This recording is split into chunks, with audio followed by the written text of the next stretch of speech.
Campeonato Brasileiro, segundo eles, nasceu em 71, mas não nasceu. Tanto o título, só por coincidência, 72 e 73, é do Palmeiras sim, exclamação. Mas quero parabenizar o grande presidente do Santos, Luiz Álvaro Ribeiro, que é um apaixonado por futebol, por esse trabalho muito bom do Zé Carlos Pérez, do Odir Cunha, que tem eu trabalhei no Jornal da Tarde, na Rádio Globo, fez até literatura de Cordero lá no clássico, professor Minelli contra Pai Brandão. E quero dizer o seguinte, mas parabéns mesmo pelo trabalho, e isso repara uma injustiça. Quem é torcedor e quem de nós não é torcedor? O que nos leva ao futebol? É a paixão. Eu diria até que você falou a verdade ou a paixão. A verdade é a paixão. É isso que nos leva ao futebol. É isso que... Porque senão, balé por balé, eu prefiro balé do Bolshoi. Senão, é a paixão que envolve o futebol. Então, parabéns pelo trabalho. E eu não sei, desculpe estar me alongando antes de fazer as perguntas, se houve uma estratégia, mas se houve, foi muito boa. Porque ao pegar o João Avelange, quem era o presidente da CBD? Era João Avelange. Como poderia o senhor Ricardo Terra Teixeira ignorar os títulos da CBD? Ele, presidente da CBF? Interrogação. Acabou reconhecendo com toda a justiça. Então, parabéns pelo trabalho, parabéns pela estratégia e pelo doce maquiavelismo. Bem, feito isso, vou fazer as perguntas aqui. Grande presidente Luiz Álvaro Ribeiro, popular Laor, resistente, como é duro para jogador desse homem, meu Deus. Ao rever todo esse passado, que é emocionante, ao rever também jogadores como Ademir da Guia, presidente, antes Ademir, hoje Patrícia, Ademir da Guia, Edu, um grande vibrador pela ponta esquerda, Roberto Miranda, centroavante valente, tanta gente. Como é que o Dorval me dava o Coutinho, Pelé e Pepe, alimentados por Zito, o melhor time que eu vi jogar. Se jogasse Barcelona e Santos hoje, eu sou mais Santos daquela época do que o Barcelona de agora.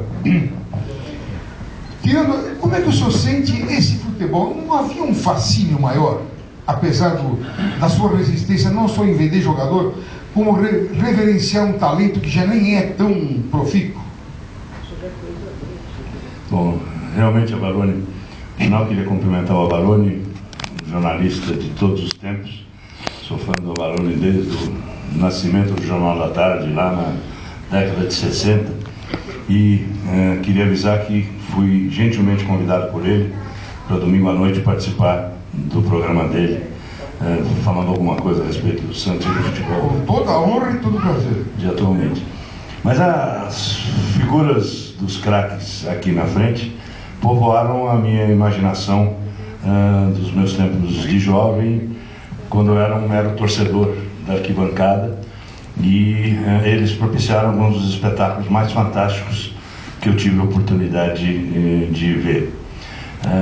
Acho que este trabalho do Odir, liderado pela presença quase que obsessiva do Pérez na condução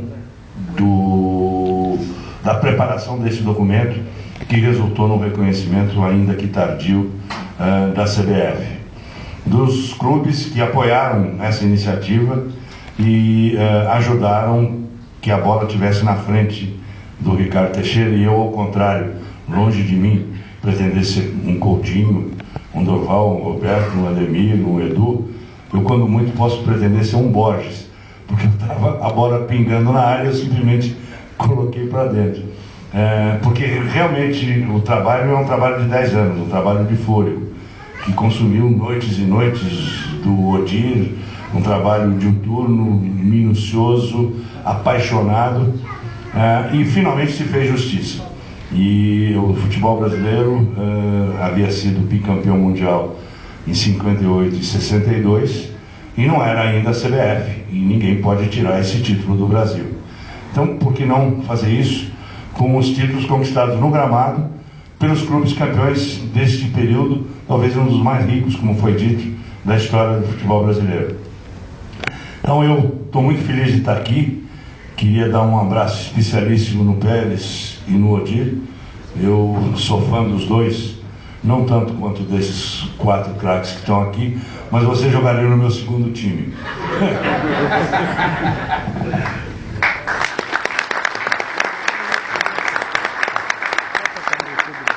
Bem, pela ordem, agora o Dir Cunha, porque eu tenho um carinho todo especial, trabalhamos junto no Jornal da Tarde, na Rádio Globo, é dono de um belíssimo texto, é de uma história idealista que eu não vou contar em detalhes aqui, mas chegou a vender um apartamento para formar uma revista de bom texto, meu Deus. Mas, enfim, é um idealista realmente, além de ser santista, até rima, idealista, santista. Agora, Odir, você não chegou a ver o Santos, vírgula, o melhor time do mundo de todos os tempos, jogar, né? Eu comecei a ver o Santos em 1968, num jogo, olha, o meu primeiro jogo foi Santos e Cruzeiro, Santos, Pelé, Carlos Alberto, Ramos Delgado, e o Cruzeiro com Tostão, Liceu Lopes. Acho que eu estava bem de primeiro jogo, né? Hoje quem vai ver o primeiro jogo não digo Santos e Cruzeiro, que até o Santos tem alguns craques e tal, mas não vou citar nomes também de times adversários, mas realmente se o cara não escolher bem, ele vai ver um primeiro jogo que vai, né, não vai ser um sonho, seria um pesadelo. Mas para mim sempre foi muito claro que os campeões da Taça Brasil eram campeões brasileiros. Eu lembro de um jogo, aliás, não era tão fanático, tanto é, como eu tinha aula cedo, já estava dormindo, e meu pai, que era São Paulino, ninguém é perfeito, ele me chamou e falou: você não vai ver o seu time jogar? O meu pai sabia do jogo e eu não. E esse jogo era simplesmente, ou foi simplesmente, o maior jogo entre 2 times brasileiros. Foi Santos e Botafogo. Está aqui, vice-presidente do Botafogo, Carlos Mantuano, que deve se lembrar muito bem, Roberto Miranda deve se lembrar, se bem que era 62, acho que você não estava ainda no time, né? Santos e Botafogo decidindo a Taça Brasil, que era sim o Campeonato Brasileiro, e dava ao vencedor o título, o direito de jogar a Libertadores. Agora pensem bem, Santos e Botafogo daquela época era como se fosse hoje Real Madrid e Barcelona. Minto, era muito mais. Você tinha em campo 8 titulares da seleção brasileira, que tinha sido bicampeã do mundo, do Chile, no ano de 62. Esse jogo já foi em 63, mesmo decidindo a Taça Brasil de 62. Então, quem você tinha em campo naquele jogo no Maracanã? Numa noite iluminada, Pelé, Durval, Newton Santos, Garrincha, Amarildo, Zagallo, Zito, Gilmar, Mauro. Você tinha uma constelação, e ainda tinha 3 reservas da seleção da Copa de 62, e tinha outros que não tinham ido para a Copa, mas eram craques excepcionais, como Quarentinha. Então, foi uma noite de sonho. Eu assisti aquele jogo, o Santos ganhou de 5-0, mas um jogo fantástico. Até... Desculpa, Mantuano. E até fiz uma música, uma música curtinha, porque o meu amigo Roberto Avalone, que tem um texto maravilhoso, sem dúvida, um dos melhores textos do jornalismo esportivo brasileiro, né?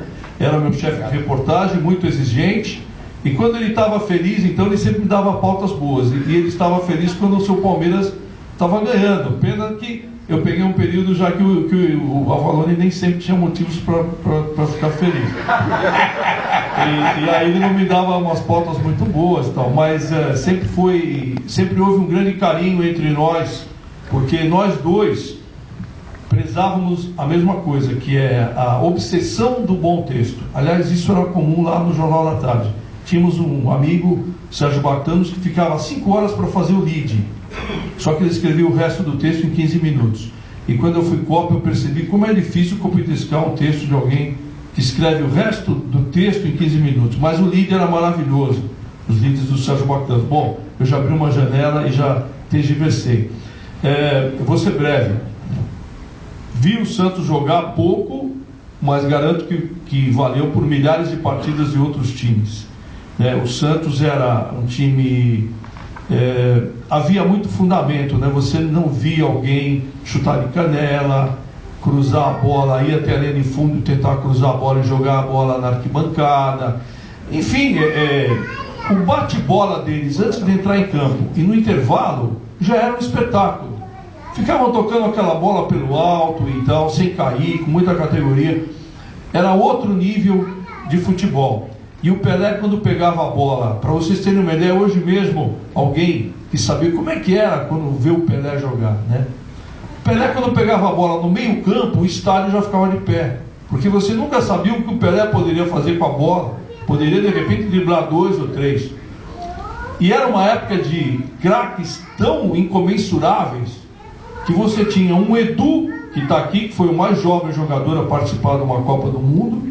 Infelizmente não foi escalado, eu acho que foi um dos motivos da seleção não ter vencido a Copa de 66, porque nós perdemos para Portugal e menos de um mês depois o Brasil, o Santos, que era a base da seleção brasileira, jogou com o Benfica, que era a base da seleção portuguesa em Nova York. O Santos ganhou de 4-0 e o Edu jogou melhor que o Pelé, pelo menos igual ao Pelé. Aliás, cada um fez 2 gols e após o jogo o público invadiu o estádio. Quem quiser, esse jogo está no YouTube. Falar o que de Durval? Rápido, habilidoso, que podia cortar para dentro, fazer gols, que nesse jogo do 5-0, infelizmente, Mantuano, sou obrigado a lembrar, deu um baile na enciclopédia do futebol, Newton Santos. Falar o que de Roberto Miranda, do Botafogo, o único jogador na face da terra que fez o Pelé ficar no banco de reservas. Exatamente. Pelé ficou no banco de reservas da seleção brasileira para jogar Roberto Miranda.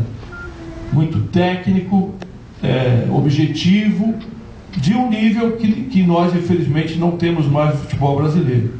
E falar o que do mestre Ademir da Guia, vou lembrar rapidinho a valor, se você me permite, os amigos, mesmo sendo santista, eu fiz uma música curtinha quando o Ademir estava pensando em parar.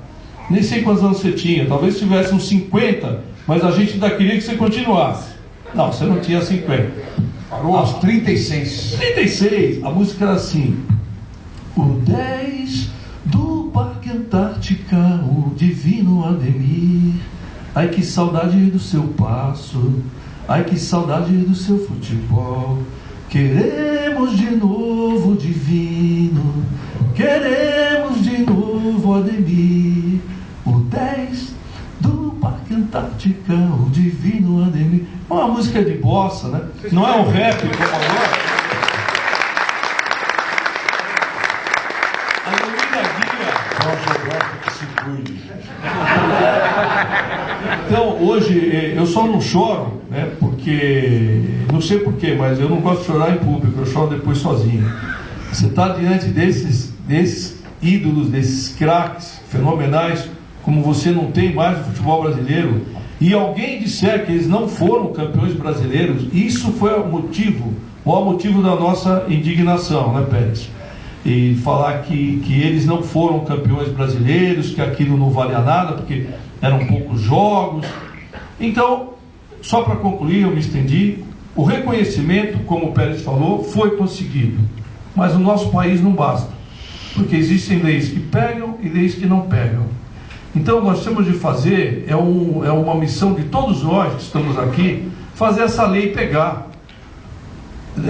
Quando você ouvir de uma emissora de rádio, televisão, ou ler em algum jornal ou revista que os campeões brasileiros começaram em 71, peraí, mande um e-mail para lá, ligue, reaja, porque não podemos permitir que queiram novamente fazer com que a história seja esquecida. Ela já foi reconhecida pela CBF, pela Conmebol, pela FIFA, mas agora o torcedor, que às vezes entende mais de futebol do que nós, jornalistas esportivos, do que os dirigentes, porque eles amam futebol, leem todo dia, acompanham. O torcedor tem também agora essa obrigação de continuar batalhando para que não cometam o crime de esquecer os primeiros e os melhores campeões brasileiros que esse país já teve.